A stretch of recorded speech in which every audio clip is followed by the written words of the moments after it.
Today we're talking about why podcasters need to be paying attention to what's going on with Sara Palin's case against the New York Times for libel on this episode of Legit Podcast Pro.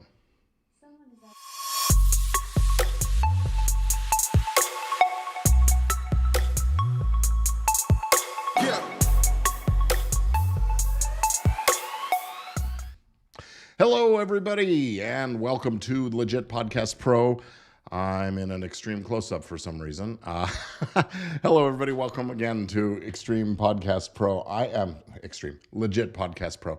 I'm Gordon Firemark, and this is the show where we are talking about what it means to be a professional, to be professional in the podcasting space, no matter whether you are a serious business person or whether you're podcasting as a hobby or somewhere in between.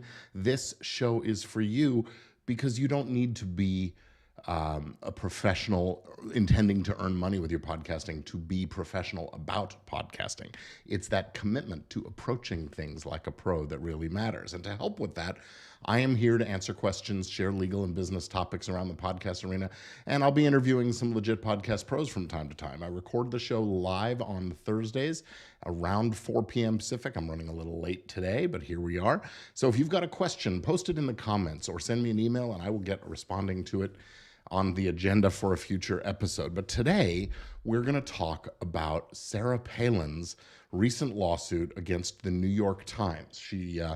She sued the New York Times over an editorial that took her to task over a campaign.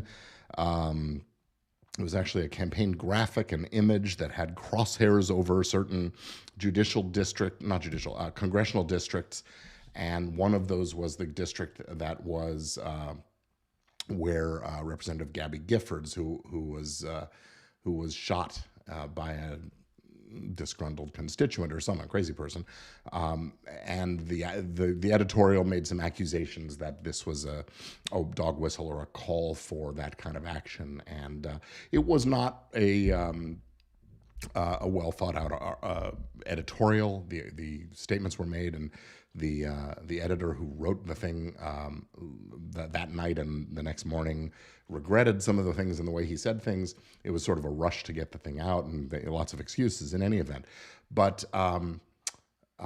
the case went to trial a couple of weeks ago now, and after some tribulations. In any event, the case went to the jury last week on Thursday or Friday, and while the jury was deliberating, the judge, in response to a motion from the defense, from the New York Times side, this judge indicated his intention to issue a ruling, a judgment notwithstanding the verdict, also known as a JNOV. It stands for, in Latin, judgment non obstante verdicto, which is basically a judgment by a trial judge after a jury has issued its verdict that sets aside that verdict and enters a judgment in favor of the other party without a new trial. It's similar to what's known as a directed verdict, except for the timing is within the trial in a directed verdict, and in a JNOV, it is after the jury has deliberated and reached a verdict. Well, the judge signaled that was going to be what happens because he didn't feel that the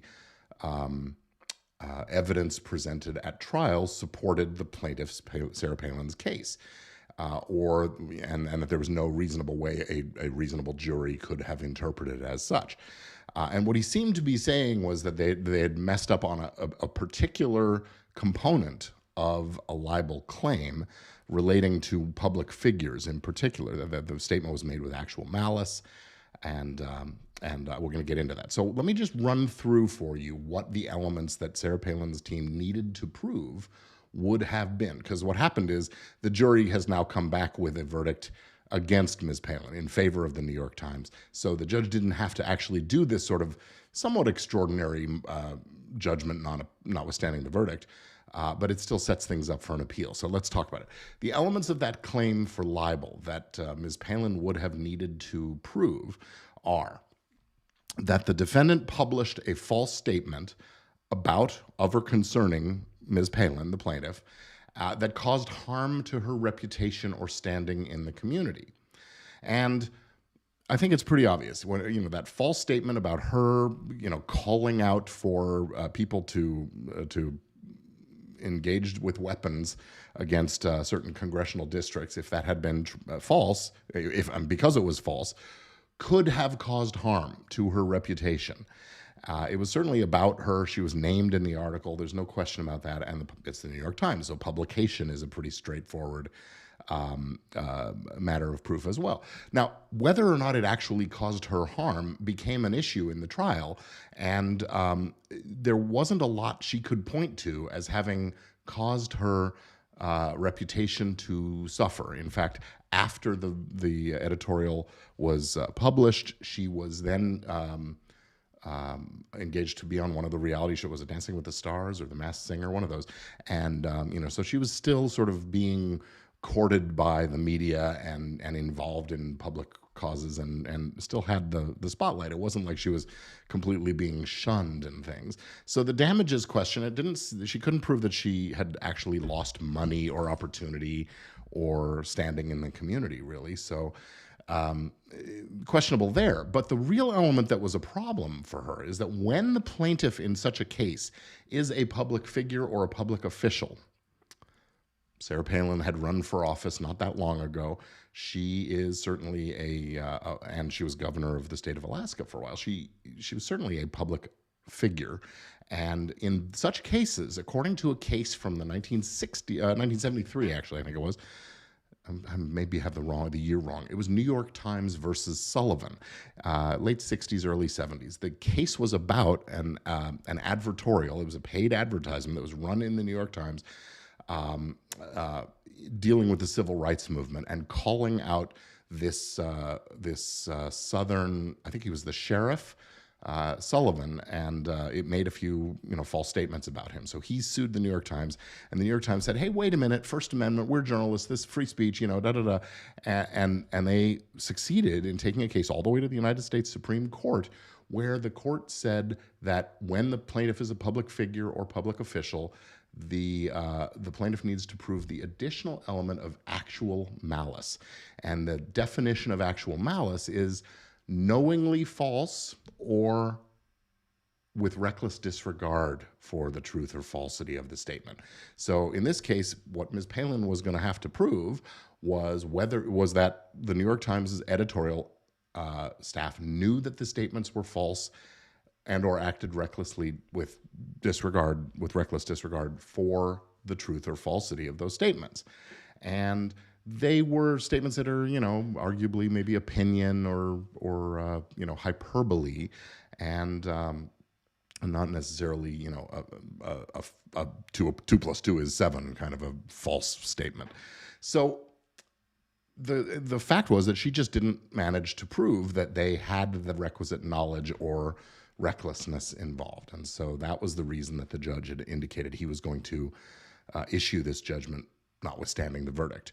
But the New York jury came back and ruled, issued their verdict in favor of the New York Times, so it wasn't necessary for the judge to issue this sort of extraordinary ruling. But the reason I want to bring this up is, first of all, this now sets us up because we expect that there will be an appeal of this decision on grounds of whether or not the judge was correct in requiring them to present this evidence of actual malice. And there are a couple of Supreme Court justices now who have signaled that they are open to the idea of revisiting this actual malice standard, that they feel it's too harsh. And you may recall that former President Trump had talked about opening up libel law. This is what he's talking about. Let's get rid of this actual malice standard, he said, because it's just not fair to a person who, just because they're in the public eye, they should have to prove something more than the average person. The fact of it is, the rationale behind the actual malice standard is for the very reason that the person is in the public eye, they have the ability to go out and make the counter statements and respond to the false statements in ways that the ordinary citizen does not. So that's sort of the thinking. So why am I bringing this up and talking about a podcasting, pro-podcaster kind of an environment? And the reason I'm bringing this up is that this case is going to move through the courts now in the next couple of years, and we need to be watching it. The the rules on libel law could be changing, and we need to be careful. If you are talking about people on your show, it's important to know what libel is, a false statement about a person that causes harm to their reputation.